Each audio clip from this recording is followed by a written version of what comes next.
Lesson 9. Common Sense and Action.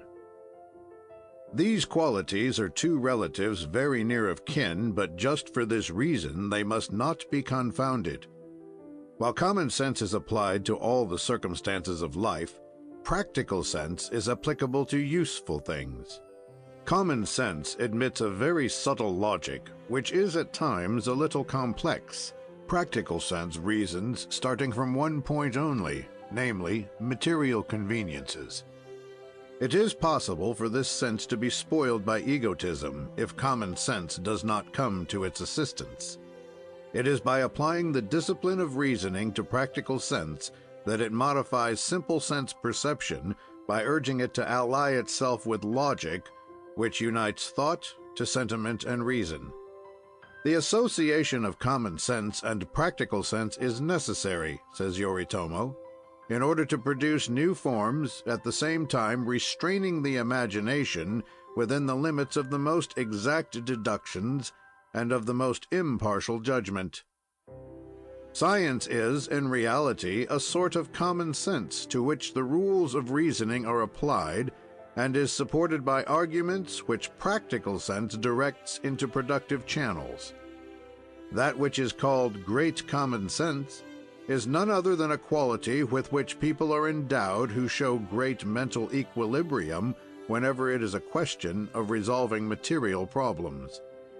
These people are generally country people or persons of humble position whose physical organism has been developed without paying much attention to their intellectual education. They are, in fact, perfect candidates for the attainment of common sense without having been educated to this end.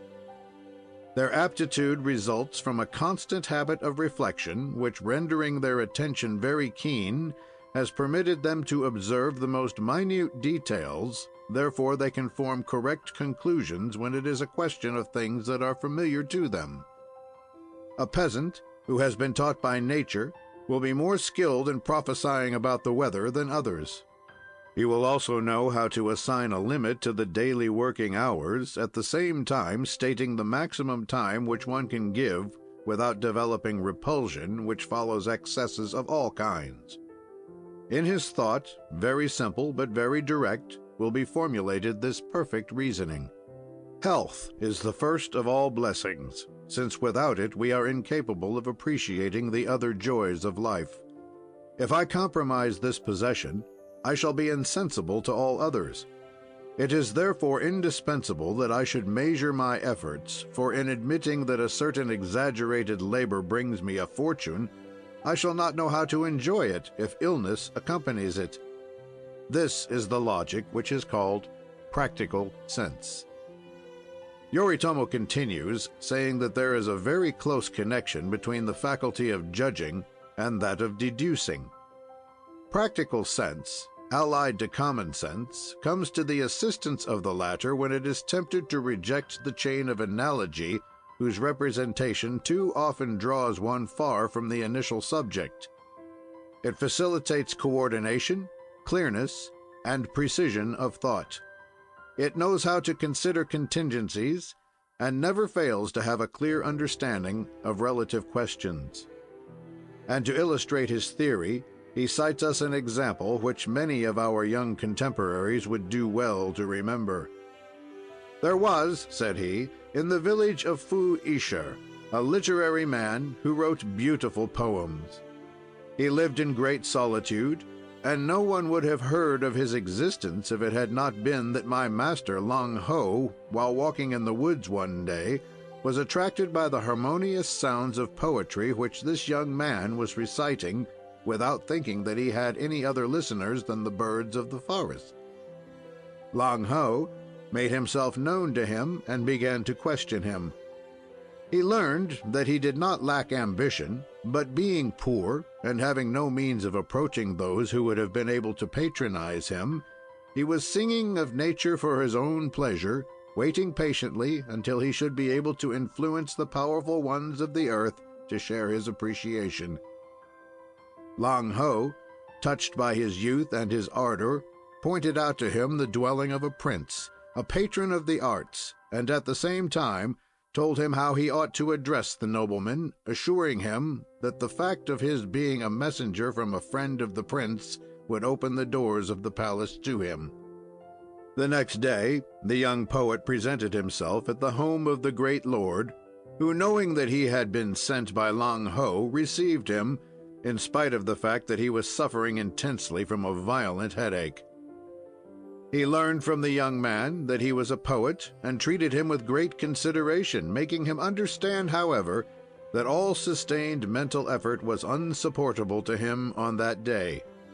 But the poet, not paying attention to the prince's expressed desire, unrolled his manuscripts and began reading an interminable ode without noticing the signs of impatience shown by his august hearer.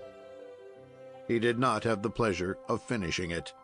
The prince, seeing that the reader did not understand his importunity, struck a gong and ordered the servant who appeared to conduct the young man out of his presence. Later, he declared to Lang Ho that his protege had no talent at all, and reprimanded him severely for having sent the poet to the palace. But my master did not like to be thus criticized. So a little while after that one day, when that same prince was in an agreeable frame of mind, Lang Ho invited him to the reading of one of his works. The nobleman declared that he had never heard anything more beautiful. "That is true," said Lang Ho, "but you ought to have said this the first time you heard it." And he revealed to the prince that these verses were those of the young man whom he had judged so harshly. From this story, 2 lessons may be drawn. The first is that if common sense indicates that judgment should not change from scorn to enthusiasm when it is a question of the same object, practical sense insists that one should be certain of impartiality of judgment by avoiding the influence of questions which relate to environment and surrounding circumstances. The second concerns opportunity. We have already had occasion to say how much some things which seem desirable at certain times are questionable when the situation changes. Bad humor creates ill will. Therefore, it is abominably stupid to provoke the manifestation of the second when one has proved the existence of the first. In order that there may be a connection between the faculty of judgment and that of deduction, it is essential that nothing should be allowed to interpose itself between these 2 phases of the argument. Harmony between all judgments is founded on common sense, but it is practical common sense which indicates this harmony with precision. It is also practical common sense which serves as a guide to the orator who wishes to impress his audience. He will endeavor first to choose a subject which will interest those who listen to him. In this endeavor, he ought, above all, to consult opportunity. And as we have remarked on many occasions, the Shogun expresses theories on this subject to which the people of the 20th century could not give too much earnest consideration. There are, said he, social questions, as, for example, dress and custom. With time, opinions change, as do forms and manners, and this is quite reasonable. The progress of science, by ameliorating the general conditions of existence, introduces a need created by civilization which rejects barbarous customs. The mentality of a warrior is not that of an agriculturist. The man who thinks about making his possessions productive has not the same inclinations as he whose life is devoted to conquest and the sweetness of living in serenity by modifying the aspirations metamorphoses all things.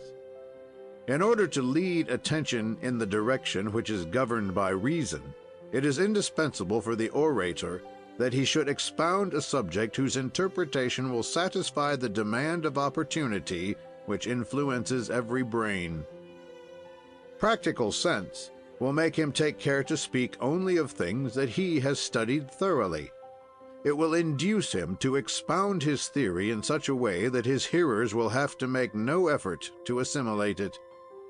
That which is not understood is easily criticized. and practical sense would prevent an orator from attempting to establish an argument whose premises would offend common sense. He would be certain of failure in such a case. His efforts will be limited, then, to evoking common sense by employing practical sense so far as what refers to the application of principles which he desires to apply successfully. Yoritomo recommends this affiliation for that which concerns the struggle against superstition. Superstition, he says, offends practical sense as well as common sense, for it rests on an erroneous analysis. Its foundation is always an observation marred by falsity, establishing an association between two facts which have nothing in common. There are people who re-enter their homes if when they reach the threshold they perceive a certain bird. Others believe that they are threatened with death if they meet a white cat. Without going back to the days of Yoritomo, we shall find just as many people who are the victims of superstitions concerning certain facts which are only the observance of customs fallen into disuse and whose practice has been perpetuated through the ages, although, as we have said in the preceding chapter, the purpose of the custom has disappeared, but the custom itself has not been forgotten. It is in this way that the origin of the superstition concerning salt dates back to the time of the Romans, who, while at variance with the principles of contemporary agriculture, sowed salt in the fields of their enemies, and thought that by so doing they would make them sterile. To that far distant epoch can be traced the origin of the superstition concerning the spilling of salt. Whatever may have been its cause, superstition is the enemy of common sense, for when it does not originate in an abolished custom, it is the product of a personal impression associating two ideas absolutely unconnected. Practical sense, Yoritomo continues, is a most valuable talent to cultivate, for it prevents our judging from appearances. Frivolous minds are always inclined to draw conclusions from passing impressions. They adopt neither foresight, nor precaution, nor approximation. There are people who will condemn a country as utterly unattractive because they happen to have visited it under unfavorable circumstances. Others, without considering what a country has previously produced, and that at present the grain has not been planted, will declare unfertile the soil which has been untilled for some months. On the other hand, if they visit a house on a sunny day, it would be impossible for them to associate it with the idea of rain. It would be most difficult to make these people alter their judgments, prematurely formed, and in spite of the most authoritative assertions and the most self-evident proofs, their initial idea will dominate all those which one would like to instill into their minds. One moment would, however, suffice for reason to convince them that the variations of atmosphere and the conditions of cultivation can modify the aspect of a country, of a field, and of a house to the extent of giving them an appearance totally different from the one which they seem to have. But he who judges by appearances never rejoices in the possession of that faculty which may be called reason in imagination. This is a gift developed by practical sense and which common sense happily directs in right channels. Those who are endowed with this faculty can, with the help of reasoning and by means of thought, build up a future reality based on a judgment whose affirmation admits of no doubt. It is not a question of hypothesis, no matter how well-founded it is. Experience, in this case, is united with deduction to form a preconceived but certain idea. By cultivating practical sense, we shall escape the danger of idealization, which, with people of unbalanced mentality, often sheds an artificial light upon the picture. There is still another point to which Yoritomo calls our attention in order to encourage us to cultivate the twin reasoning powers whose advantages we are trying to commend in this chapter. Practical sense, says he, sometimes puts common sense apparently in the wrong, while acting, however, without the inspiration of the latter. This happens when it is an advantage for the perfect equilibrium of the projects in question that it should be maintained at the same pitch, in order that it may be understood by all. In the legendary days, snow the color of fire once fell on the inhabitants of a little village who were all about to attend a religious ceremony. One man alone, an old philosopher, had remained at home because at the time they were to leave, he suddenly fell ill. When his sufferings were relieved, he started out to join the others and found them committing all sorts of follies. Two among them were reviling one another, each one claiming that he was the only king. Some were weeping because they thought that they were changed into beasts. Others were screaming without rhyme or reason, now embracing each other, now attacking one another furiously. Soon the wise man recognized that they had been affected by the fall of snow, which had made them crazy, and he tried to speak to them in the language of reason. But all these crazy people turned on him, crying out that he had just lost his reason and that he must be shut away. They undertook the task of taking him back to his home, but as that was not to be accomplished without rough usage, he assumed the part indicated by practical sense. This man of common sense feigned insanity, and from the moment the insane people thought that he resembled them, they let him alone and ceased to torment him.